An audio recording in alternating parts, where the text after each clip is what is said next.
Masoma, c'est quoi les bienfaits du sexe pour les femmes? Dis-nous. Ok, en fait, quand je parle de sexe, j'évoque ici l'acte sexuel. Ok. Il faut qu'on soit clair là-dessus. On a tous compris. Alors, je vais dire aux femmes, arrêtez ou arrêtons de faire du chantage aux mecs. Arrêtons de poser des conditions aux mecs. Parce que ce qu'ils nous font, Merci Masoma. ce qu'ils font avec notre corps, ce sont des héros en fait. Oh là là! Il faut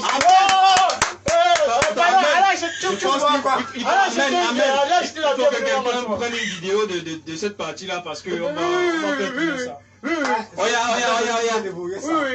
Continue. Et on va dire ces gars se mettent en danger pour nous donner une bonne santé.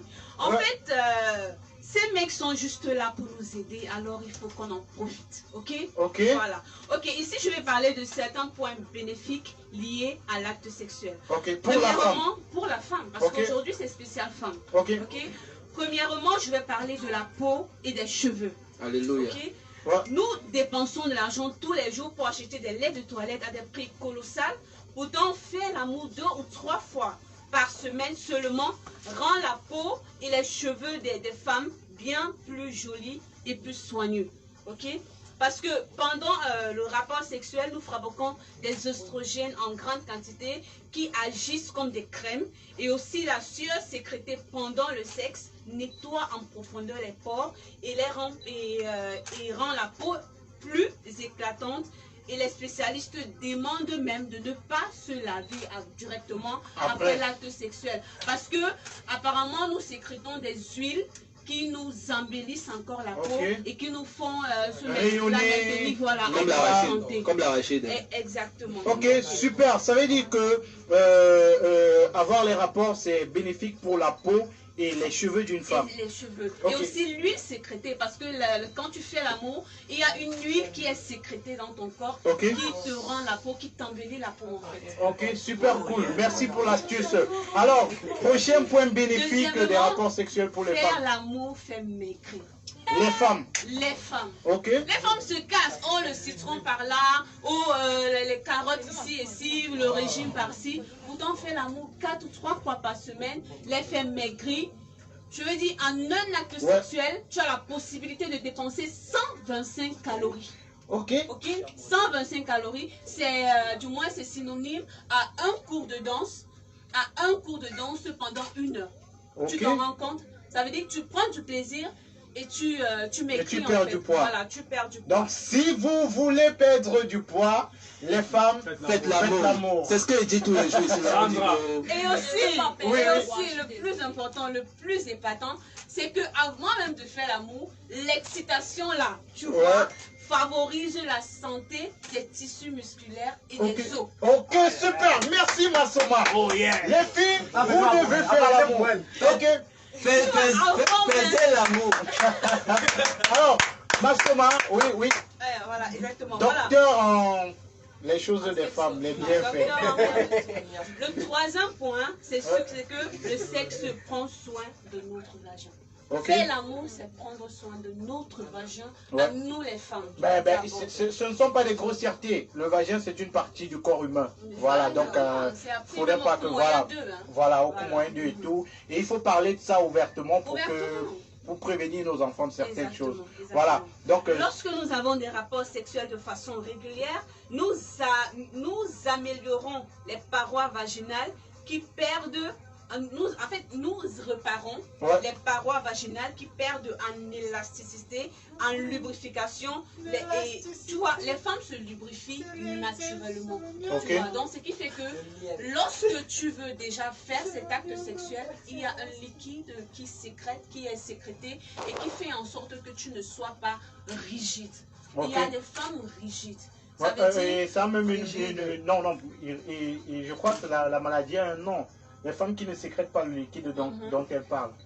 Je crois qu'il y a un nom, c'est une maladie, une pathologie. C'est la non-sécrétation.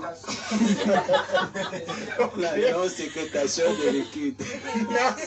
Merci docteur. Pour soigner ça, il faut faire l'amour constamment. Parce que plus tu fais l'amour, plus ton corps, voilà, ça résout ce problème.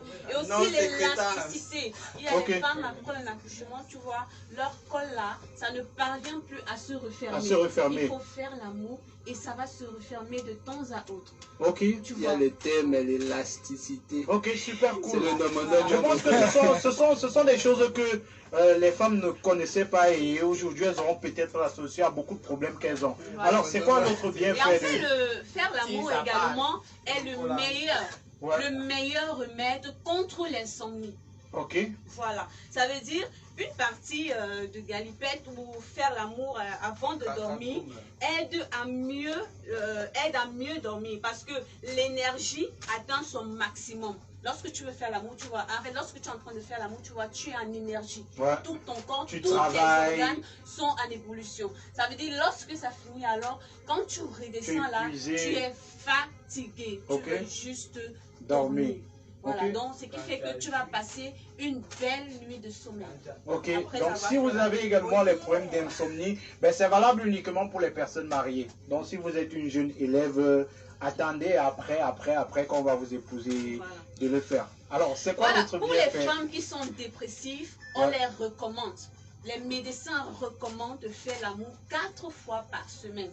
Parce que lorsque tu fais l'amour, ça t'aide à te sentir plus heureux grâce aux organes appelés l'hormone du bonheur. Donc ça sécrète un hormone appelé hormone du bonheur qui te rend plus heureux. Ça veut dire que tu vois la vie un peu plus jolie et d'un autre aspect. On a cette expression qu'on utilise parfois au quartier sans s'en rendre compte, c'est elle a mal dormi. Quand une femme se lève le matin, elle fait les problèmes à tout le monde, on dit elle a mal dormi. En fait, le mal dormi là, ce n'est pas qu'elle s'est couchée, elle a mal mis son cou, c'est genre son mari ne l'a pas touché la nuit. Donc parfois nos parents utilisent ce genre de code pour expliquer des choses. Et il faut être aguerri et écouter ce que Masso m'a dit pour comprendre ce genre de choses. Et aussi, plus besoin d'Efferalgan ou de paracétamol. Non. Les maux de tête. Non, les maux de tête, tout ça, le stress ou la migraine. Plus besoin de ça lorsque tu as ton mec à côté qui peut te faire l'amour. Tu n'as plus besoin de ça. Parce que le sexe libère les ocytocines qui réduisent le mal-être, qui réduisent le stress en combattant contre la sécrétion du cortisol qui est l'hormone du stress. Tu vois un peu. Et aussi ça réduit les maux de tête. Donc avant un entretien d'embauche ou un examen ou encore avant une préparation, tu peux juste te faire une bonne partie de sexe avec ton homme. Et tu vas voir que tu seras ok. Vous avez des gars qui arrivent au bureau, ils sont super heureux toute la journée. Parfois c'est parce qu'ils ont passé une belle nuit avec madame. Et on va sortir peut-être avec le dernier ou on va sortir avec le dernier. Le sexe nous aide à maintenir notre cœur en bonne santé. Pour éviter le risque cardiaque de 70%, il faut faire l'amour 4 fois par jour. 4 fois par jour. 3, papa. Là, j'allais dire que Massoma. Mais j'allais dire que Massoma nous envoie tourner les films pour adultes. Non, je vais dire 3 à 4 fois par semaine. Par semaine. Ok, super cool. J'espère que les femmes... Arrêtons nos mecs. Arrêtons nos mecs. Ne les laissez plus partir comme ça. Et arrêtez de les faire le chantage.